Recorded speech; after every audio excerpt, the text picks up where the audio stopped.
ಚಾಲುಕ್ಯ ಸಾಮ್ರಾಜ್ಯದ ಇತಿಹಾಸದಲ್ಲಿ ಅತ್ಯಂತ ಪ್ರಭಾವಶಾಲಿ ರಾಜನಾಗಿ ಹೊರಹೊಮ್ಮಿದ ಹೆಸರು ಇಮ್ಮಡಿ ಪುಲಿಕೇಶಿ.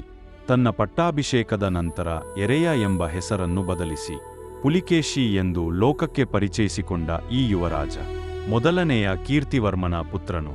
ಕ್ರಿಸ್ತ ಶಕ 597ರಲ್ಲಿ ಕೀರ್ತಿವರ್ಮನು ನಿಧನರಾದಾಗ ಎರೆಯನು ಇನ್ನೂ ಬಾಲಕನಾಗಿದ್ದನು. ಆ ಕಾರಣದಿಂದ ಅವನ ಚಿಕ್ಕಪ್ಪ ಮಂಗಳೇಶನು ರಾಜಪ್ರತಿನಿಧಿಯಾಗಿ ರಾಜ್ಯದ ಆಡಳಿತ ವಹಿಸಿಕೊಂಡನು. ಮಂಗಳೇಶನು ಸಾಮರ್ಥ್ಯವಂತ ಆಡಳಿತಗಾರನಾಗಿದ್ದನು. ಅವನು ರಾಜ್ಯವನ್ನು ವಿಸ್ತರಿಸುತ್ತಾ ಚಾಲುಕ್ಯರ ಪ್ರಭಾವವನ್ನು ಹೆಚ್ಚಿಸಿದನು.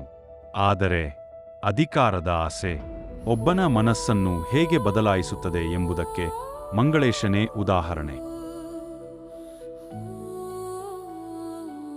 ಎರೆಯನು ವಯಸ್ಕನಾದಾಗ ಸಿಂಹಾಸನವನ್ನು ಅವನಿಗೆ ಒಪ್ಪಿಸಬೇಕಾದ ಮಂಗಳೇಶನು ತನ್ನ ಮಗನನ್ನೇ ಉತ್ತರಾಧಿಕಾರಿಯನ್ನಾಗಿ ಘೋಷಿಸಲು ಯತ್ನಿಸಿದನು. ಇದರಿಂದ ರಾಜ್ಯದೊಳಗೆ ಅಶಾಂತಿಯ ಜ್ವಾಲೆ ಹೊತ್ತಿಕೊಂಡಿತು.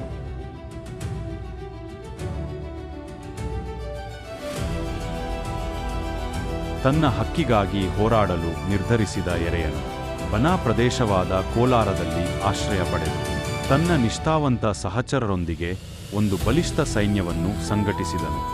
ಆಮೇಲೆ ಚಿಕ್ಕಪ್ಪ ಮಂಗಳೇಶನ ವಿರುದ್ಧ ಯುದ್ಧ ಘೋಷಿಸಲಾಯಿತು. ಪೆದ್ದವಡಗೂರು ಶಾಸನದ ಪ್ರಕಾರ ಎಳಪತ್ತು ಸಿಂಬಿಗೆ ಎಂಬ ಸ್ಥಳದಲ್ಲಿ ನಡೆದ ಭೀಕರ ಸಮರದಲ್ಲಿ ಮಂಗಳೇಶನು ಸೋತು ಪ್ರಾಣ ಕಳೆದುಕೊಂಡನು. ಆ ವಿಜಯದೊಂದಿಗೆ ಎರೆಯನು ಇಮ್ಮಡಿ ಪುಲಿಕೇಶಿ ಎಂಬ ಹೆಸರಿನಲ್ಲಿ ಚಾಲುಕ್ಯ ಸಿಂಹಾಸನವನ್ನು ಅಲಂಕರಿಸಿದನು.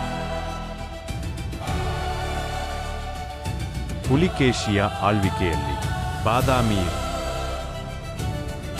ಪಾಪನಾಥ್, ದುರ್ಗಾ ಮತ್ತು ಲಾಡಖಾನ್ ದೇವಾಲಯಗಳಂತಹ ಅದ್ಭುತ ವಾಸ್ತುಶಿಲ್ಪಗಳು ನಿರ್ಮಾಣವಾದವು. ಆದರೆ ರಾಜ್ಯಾಭಿಷೇಕದ ನಂತರವೂ ಪುಲಿಕೇಶಿಯ ಹೋರಾಟ ಮುಗಿದಿರಲಿಲ್ಲ. ಅವನ ವಿರುದ್ಧ ಅಪ್ಪಾಯಿಕ ಮತ್ತು ಗೋವಿಂದ ಮೊದಲಾದ ಶತ್ರುಗಳು ಬಂಡಾಯ ಎಬ್ಬಿಸಿದರು. ಭೀಮಾ ನದಿಯ ತಟದಲ್ಲಿ ನಡೆದ ಯುದ್ಧದಲ್ಲಿ ಪುಲಿಕೇಶಿಯ ಸೈನ್ಯ ಶತ್ರುಗಳನ್ನು ಚೂರುಚೂರಾಗಿಸಿತು. ಅಪ್ಪಾಯಿಕನು ರಣಭೂಮಿಯಿಂದ ಪಲಾಯನ ಮಾಡಿದನು. ಗೋವಿಂದನು ಸೆರೆ ಹಿಡಿಯಲ್ಪಟ್ಟನು. ಈ ಮಹಾವಿಜಯದ ನೆನಪಿಗಾಗಿ ಇಮ್ಮಡಿ ಪುಲಿಕೇಶಿಯು ಒಂದು ಭವ್ಯ ಜಯಸ್ತಂಭವನ್ನು ನಿರ್ಮಿಸಿದನು. ಸಾಹಸ, ಧೈರ್ಯ, ರಾಜಕೀಯ ಚಾತುರ್ಯ ಮತ್ತು ಅಜೇಯ ಮನೋಬಲದಿಂದ ಇಮ್ಮಡಿ ಪುಲಿಕೇಶಿಯು ಚಾಲುಕ್ಯ ಸಾಮ್ರಾಜ್ಯವನ್ನು ಭಾರತದ ಮಹಾಶಕ್ತಿಯನ್ನಾಗಿ ರೂಪಿಸಿದನು. ಇದು ಇಮ್ಮಡಿ ಪುಲಿಕೇಶಿಯ ಅದ್ಭುತ ಗಾಥೆ.